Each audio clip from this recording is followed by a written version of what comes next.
بسم اللہ الرحمن الرحیم عن حذیفہ رضی اللہ تعالی عنہ قال القلوب اربعۃ قلب اغلف فذلك قلب الکافر وقلب مصفح فذلك قلب المنافق وقلب اجرد فيه سراج يظهر فذاك قلب المؤمن وقلب فيه نفاق وإيمان فمثل الإيمان كمثل شجرة يمدها ماء طيب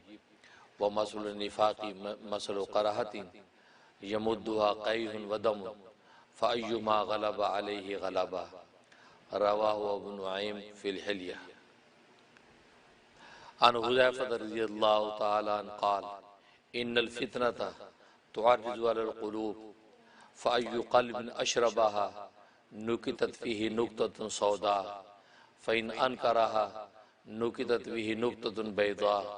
فمن أحب منكم أن يعلم أصابته الفتنة أم لا فلينظر فإن كان يرى حراما كان يراه حلالا أو يرى حلالا ما كان يراه حراما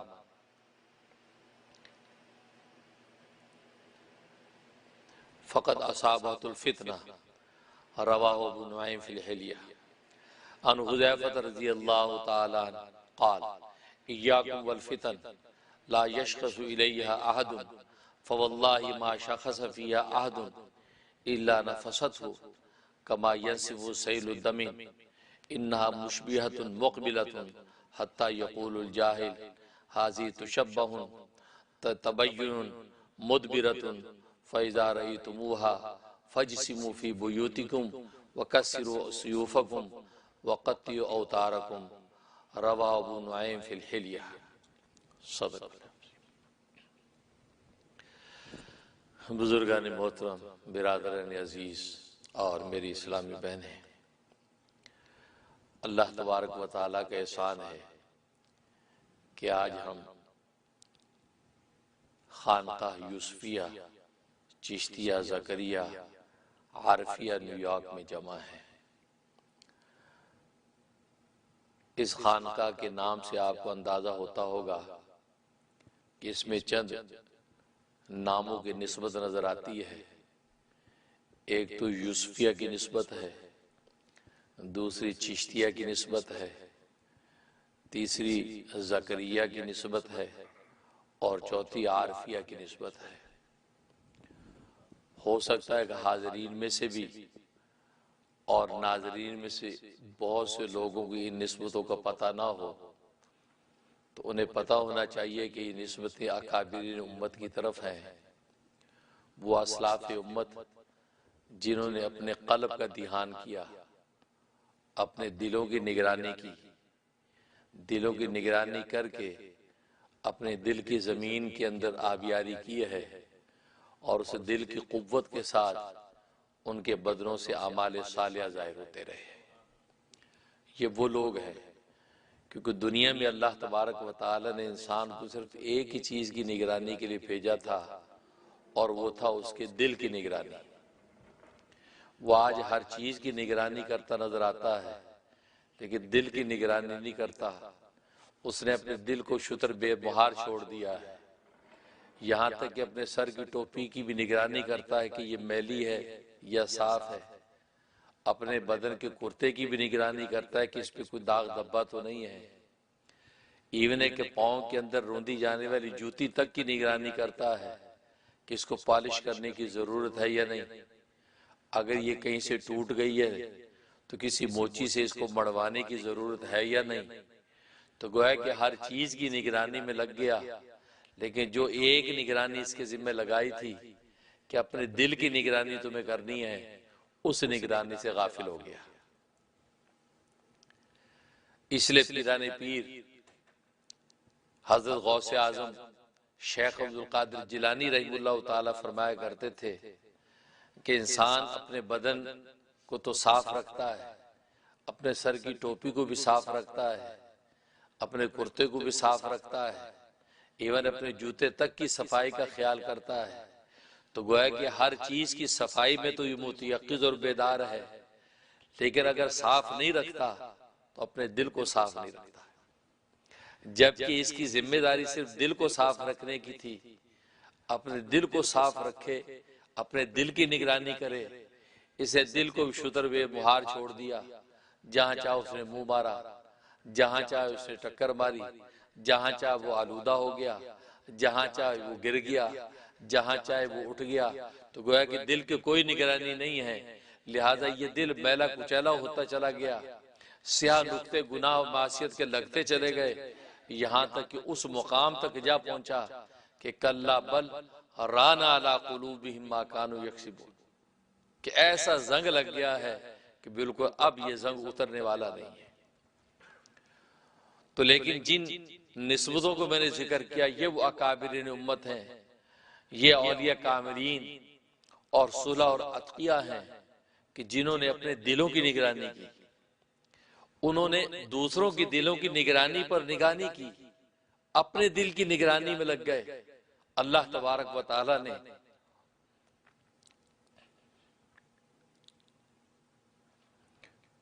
ان کی ان اداؤں کو اتنا پسند کیا کہ لوگوں کی دلوں کی نگرانی پر مقرر کر دیا۔ پھر وہ لوگوں کی دلوں کی نگرانیاں کرنے لگے، جو غافل تھے، جو اپنے دل کی نگرانی سے غافل تھے۔ اللہ تبارک و تعالی نے ان اکابر امت کو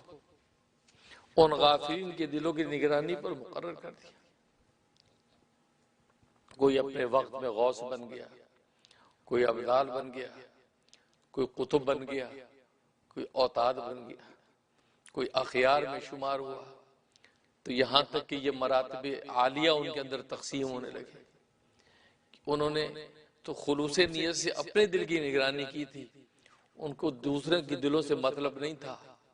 کیونکہ وہ اپنے دل کی نگرانی کے مکلف تھے۔ مجھے واقعہ یاد آیا امام غزالی کا۔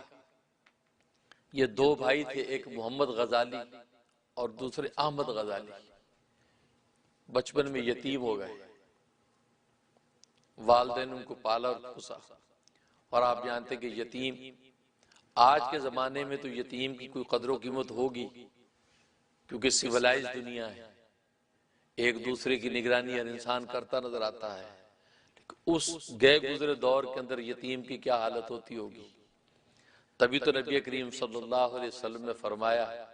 کہ جس نے اپنا دست شفقت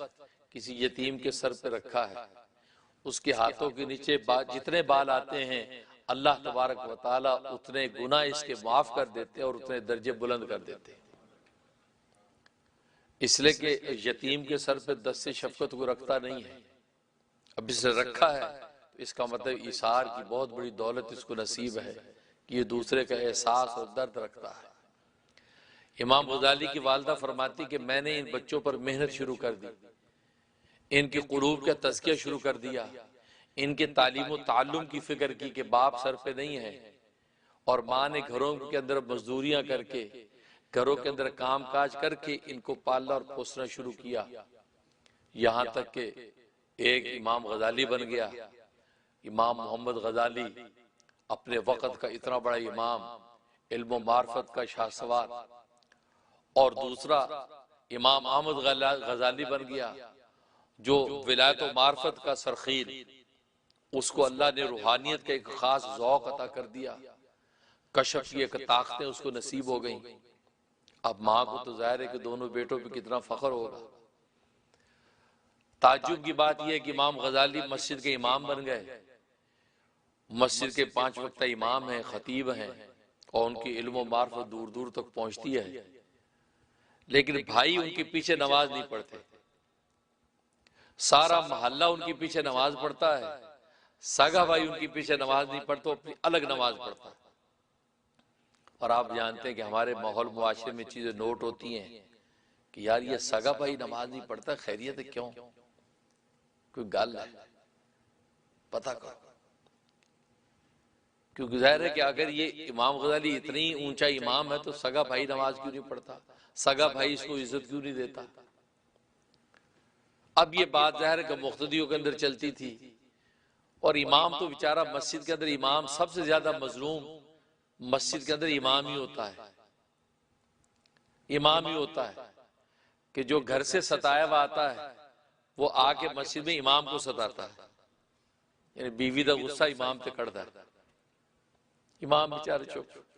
کہ جی وہ لڑیں گا تو نوکری جائے گی۔ اب امام غزالی کے بارے میں بھی یہ باتیں ہوتی تھیں۔ اب امام غزالی کو بڑی شرمندگی اور سوف کی، اپنے اماں کو کہا کہ اماں یہ بھائی سے کہیں کہ میرے پیچھے نماز کو نہیں پڑھتا، اس لیے کو لوگ باتیں کرتے ہیں کہ یہ جو ہے اس کا اپنا بھائی نماز کے پیچھے نہیں پڑتا، لگتا کوئی گل ہے، تو اس سے پھر گڑبڑ ہوتی ہے، ایک سب کی شرمندگی ہوتی ہے، لوگ عجیب عجیب نظروں سے دیکھتے ہیں۔ ماں نے بلائے احمد غزالی کو، تو نماز کیوں نہیں پڑھتا بھائی کے پیچھے؟ خبردار آج کے بعد یہ حرکت نہیں کرنی، ان کے پیچھے نماز جا کے پڑھ۔ ٹھیک ہے اماں، تابعدار تو تھے دونوں بچے۔ اب امام نماز پڑھانے، مغرب کی نماز پڑھانے کے لیے کھڑے ہوئے امام غزالی، اور ساری جماعت تو احمد غزالی بھی نماز میں کھڑے ہو گئے۔ اب ظاہر ہے کہ اس سچویشن میں آپ جانتے ہیں کہ سب کی نظر پھر احمد غزالی پہ کہ لے بھی آج آیا ہے، بڑی گل ہے بھی خیر ہے، کیوں لگ کچھ ہونا ہے، یہ بھی لوگ بنا لیتے ہیں لگ آج کچھ ہونا ہے، اگے پیچھے آئے آج ہی آیا ہے، تو لوگوں کا دھیان اپنی نماز سے زیادہ امام احمد غزالی پہ تھا۔ اب امام صاحب نے نماز شروع کر دی، نماز پڑھی، ایک رکعت پوری ہوئی، دوسری رکعت کے لیے کھڑے ہوئے ہیں تو امام احمد غزالی نماز توڑ کے چلا گیا، جا کے سائیڈ پہ جا کے اپنی نماز پڑھی اور گھر چلا گیا۔ اب پوری مسجد تو امام احمد غزالی کو دیکھ رہی تھی کہ آج آیا ہے تو لے بھی کوئی گل ہے، وہی ہوا ہے، وہ ایک رکعت کے بعد وہ کر، اب تو اور شور مچ گیا، چیم گوئیں، لوگ جناب امام کے ادب میں مسافہ تو کریں لیکن آپ جانتے نا ہونٹوں ہونٹوں میں ہنستے ہیں، تو وہ پتہ لگ جاتا کہ لب یہ جو نا یہ ایمیں نہیں ہنس رہے، میرے تے ہنس رہے ہیں۔ یہ کہتا بندہ اپنی فرد و خوشی میں سے ایک دوجے تے ہنسنا، تو ہنسنا مانا نہیں ہے، دوسرے پہ ہنسنا مانا ہے، دوسرے پہ ہنسنا مانا ہے۔ اب یہ ماحول میں اس لیے بنا رہا ہوں کہ آپ حضرات کی تقریر سن کے میری کیفیت ایسی ہیں کہ میں چیخیں مار مار کے روں، دل نہ پھٹ جائیں، یہ کیفیت اور حالات ہیں، اس لیے میں اپنے آپ کو اوپر سے نیچے اتار رہا ہوں، یہی سمجھ سکتے ہیں، ورنہ پھر بات نہیں ہوگی، بات ہمیں تو بات کرنی ہے، اور دنیا پر میں لوگ بات ہی سننے کے لیے بیٹھے ہیں، ہماری حال دعائی رونا دھونا سننے کے لیے تو نہیں بیٹھے بیچارے، ورنہ کلیجے پھٹیں گے، کس کو برداشت کی تاب ہوگی کس کو نہیں ہوگی۔ خیر امام غزالی نے جب یہ حالات دیکھے گھر آئے اور آگے اماں سے کہا اماں آج تو بہت ہی بڑی ہوئی، کیا ہوا کہ امام احمد غزالی اگے پیچھے نہیں آج نماز پڑھنا آ گیا تھوڑے کہنے تے نماز پوری نہیں کی تھی، ایک رکعت پڑھ کے ٹر گیا، اے پہلے تو بڑی گل ہو گئی تھی، آندھا ہی نہ چنگا نہیں سی، تو آ گیا اور آ کے جناب وہ نماز توڑ کے چلا گیا۔ اب تو سچویشن بہت ہی خراب ہو گئی، سارے مقتدی مسافہ بھی کرتے ہیں اور وچو جو ہنس دے۔ اب بتائیے میری کیا حیثیت رہ گئی، آپ اس کو سمجھائیں، ماں کو تو بڑی تپ چڑی، نالائق احمد ادھر آؤ، یہ کیا حرکت کی تم نے نماز کی توڑی، اللہ اکبر۔ احمد غزالی کہتا ہے کہ اماں یہ تو مفتی ہے فقیہ ہے، مجھے آپ مسئلہ بتائیں، کپڑے کو یا بدن کو خون لگ جائے تو نماز ہوتی ہے نہیں ہوتی؟ کہ جی نہیں ہوتی، ناپاکی لگ گئی، اور اگر خون دل کو لگ جائے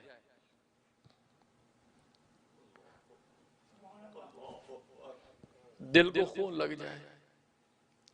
اور وہ بھی ناپاک خون لگ جائے تو نماز ہوگی؟ ماں امام غزالی کو دیکھتی ہے کیا ماجرا ہے، احمد غزالی سے کہا کھول کے گال کر، صاف صاف بتاؤ، کہا کہ اماں میں اس کے پیچھے نماز پڑھنے کھڑا ہوا، اس نے قرات شروع کی، نماز پڑھانا شروع کر دی، اس نے مغرب کی نماز ہے، اور میں نے اس کے دل پر نگاہ ڈالی، اس کے دل پر نگاہ ڈالی کہ ابھی کچھ وقت پہلے اس کا دل پر شفاف اس کا قلب ہے اور اللہ کی اطاعت میں لگا ہوا ہے، جھکا ہوا ہے، لیکن تھوڑی دیر کے بعد میں نے دیکھا کہ اس کے دل کو حیض کا، یعنی عورتوں کے حیض کا ناپاک خون وہ اس کے دل کو لگا۔ تو میں نے سوچا ناپاک خون بدن کو لگ جائے تو نماز ٹوٹ جاتی ہے، اس کے تو دل کو ناپاک خون لگ گیا، نماز کیسے قائم رہ سکتی ہے؟ لہذا میں نماز توڑ کے اپنی نماز پڑھنے کھڑا ہو گیا۔ ماں نے امام غزالی کو دیکھا کہ یہ کیا کہتا ہے۔ امام غزالی نے سر جھکا لیا کہ اماں، اصل میں جب نماز پڑھنے کھڑا ہوا تھا، میں نے جب تکبیر تحریمہ کی تھی تو صدق دل سے کہی تھی، میں نے تکبیر کی چھری سے ساری خواہشات نفسانی کی جال کاٹ دیے تھے اور اللہ کے آگے ہاتھ باندھ لیے تھے۔ تکبیر کی چھری سب کاٹ کے میں کھڑا ہو گیا تھا اور میں نے شروع کر دیا، لیکن تھوڑی دیر کے بعد میرے اندر ایک خیال آ گیا شرعی مسئلے کا، کیونکہ میں کتاب لکھ رہا ہوں، اس کتاب کے اندر عورتوں کے حیض نفاس کے مسائل لکھ رہا تھا، تو ایک مسئلہ میرے دماغ میں آ گیا، تو میں تھوڑے لمحے کے لیے ان مسائل کی طرف متوجہ ہو گیا کہ اس کے بارے میں شرعی احکام کیا ہیں۔ تو اس وجہ سے میرے دل پر اس نے لگتا ہے کہ اس ناپاک خون کا اثر دیکھ لیا، لیکن میں وعدہ کرتا ہوں کہ آئندہ میں ایسی حرکت نہیں کروں گا، میں پاک دل کو اللہ کے پاک نام ہی کے اندر مست رکھوں گا، اسی کیف و سرور کے اندر نماز پڑھاؤں گا، میں آئندہ ادھر ادھر توجہ نہیں کروں گا۔ یہ بات ہے۔ ماں نے امام احمد غزالی کو دیکھا اور پھر امام غزالی کو دیکھا اور مایوسی سے سر جھکا دیا، کہا کہ مجھے آج تم دونوں سے بڑی مایوسی ہوئی ہے، تمہارا باپ سر پہ نہیں تھا، میں نے اپنی جوانی تم پر قربان کر دی، میں نے گھروں کے اندر ذلت و خواری کے ساتھ کام کاج کر کر کے تمہیں پالا اور پوسا، ایک کو اپنے وقت کا فقیہ بنا دیا، دوسرا ولایت و معرفت کی منازل طے کر گیا، لیکن مجھے پتا چلا کہ تم کسی بھی مقام پہ نہیں، تم تو بالکل نالائق ہو، بالکل نالائق۔ تو جلدی سے امام غزالی نے پاؤں پکڑ لی، اماں مجھے تو معاف کر دے، میں آئندہ یہ غلطی نہیں کروں گا، میں آئندہ یہ غلطی نہیں کروں گا۔ تو محمد احمد غزالی کہنے لگے اماں میرا کیا قصور ہے، میں نے تو اس کے دل کو جب دیکھا اس کا دل جو ہے وہ ناپاک خون سے آلودہ تھا، تو میں نے تو ایک کامن سینس کے تحت نماز توڑی ہے، تو میرا تو کوئی قصور نہیں، قصور تو اس کا ہے۔ تو ماں نے کہا بیٹا قصور دونوں کا ہے، ایک اپنے دل کے اندر اللہ کے غیر کو لگا کے بیٹھا ہے، دوسرا اپنے دل کی نگرانی کی بجائے دوسرے کے دل کی نگرانی، جبکہ تمہیں تو اپنے دلوں کی نگرانی کے لیے پیدا کیا گیا تھا۔ امام غزالی اپنے دل کی نگرانی کر کے اپنے دل کو اپنے مالک کے ساتھ لگا کے بیٹھے، اور احمد تجھے دوسرے کے دل کی نگرانی کا تو حکم نہیں تھا، تجھے اپنے دل کو دیکھنے کا حکم تھا، تو دوسرے کے دلوں کو جھانکتا پھرتا ہے، غلطی دونوں نے کی ہے، میں دونوں سے مایوس ہوں۔ مائیں جب اس درجے پر تھیں تبھی امام غزالی جیسے امام پیدا ہوتے ہیں، امام احمد غزالی جیسے ولی پیدا ہوتے ہیں، جو ماؤں کا مقام، اور بظاہر کہنے کو تو کہ یہ جاہل مائیں ہیں، یہ ان پڑھ مائیں ہیں، مائیں ان پڑھی ہوا کرتی ہیں، مائیں جاہلی ہوا کرتی ہیں، کون کہتا مائیں پڑھی لکھی ہوتی ہیں، مائیں ان پڑھی ہوتی ہیں، کیونکہ ماؤں کی مثال تو ہمارے قرآن و سنت زمین سے دی ہے، زمین، اور زمین آپ نے دیکھا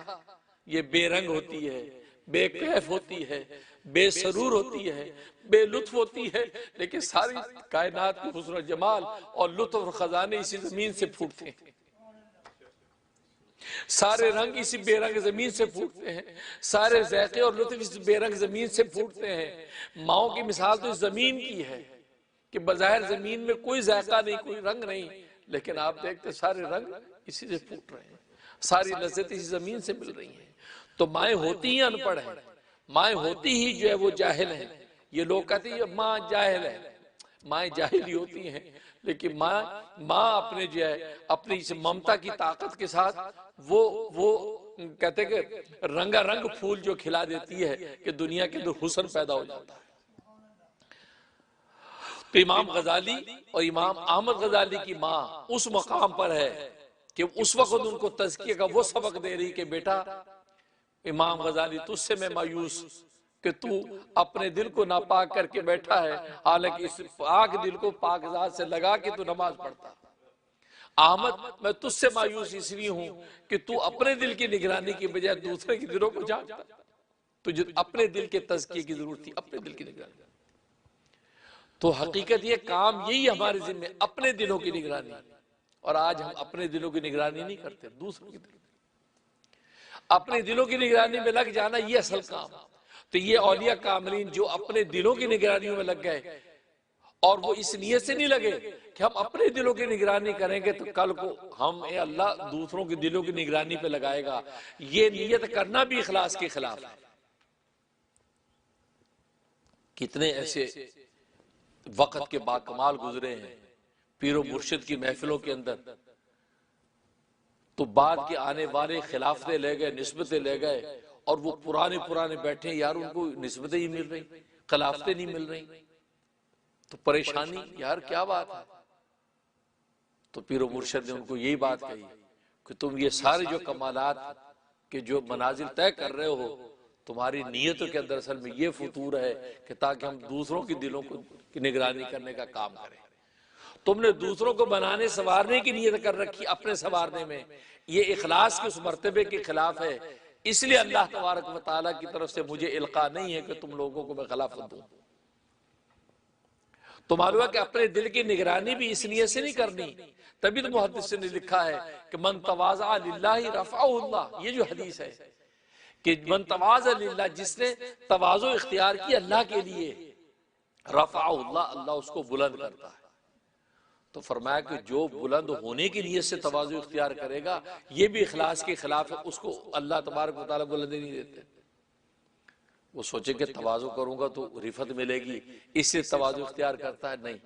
کیونکہ اس سے تواضع کی، اسے رفعت اور بلندی کی حصول کی نیت سے تواضع کی ہے، للہ ہی کا مصداق نہیں ہے۔ من تواضع للہ، للہ کا لفظ ہے، اللہ کے لیے تواضع اختیار اس نے کی۔ اس کو یہ مطلب نہیں کہ اللہ مجھے بلندی اور رفعت دے یا نہ دے، میں اللہ کے لیے جھک رہا ہوں کیونکہ میرا ابا میرے عیب جانتا ہے، اس کے سامنے میری نگاہ نہیں اٹھتی، میرا ربا میرا کیا کچھ جانتا ہے، اس کے سامنے کیا بولوں گا،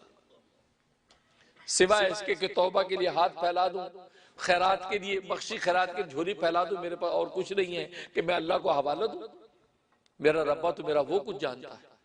لہذا بس اللہ کے لیے میں عاجزی اختیار کر رہا ہوں۔ اب اللہ تبارک و تعالی خود اس کی اس ادا پر جب پیار آتا ہے، اللہ اس کو بلندی عطا کر دیتے ہیں۔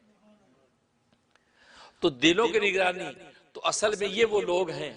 کہ جنہوں نے اپنے دلوں کی نگرانی کی، اپنے قلوب کو واش کیا، اور یہی اصل کام ہے۔ آج پوری دنیا کے اندر جو فساد آپ کو نظر آتا ہے،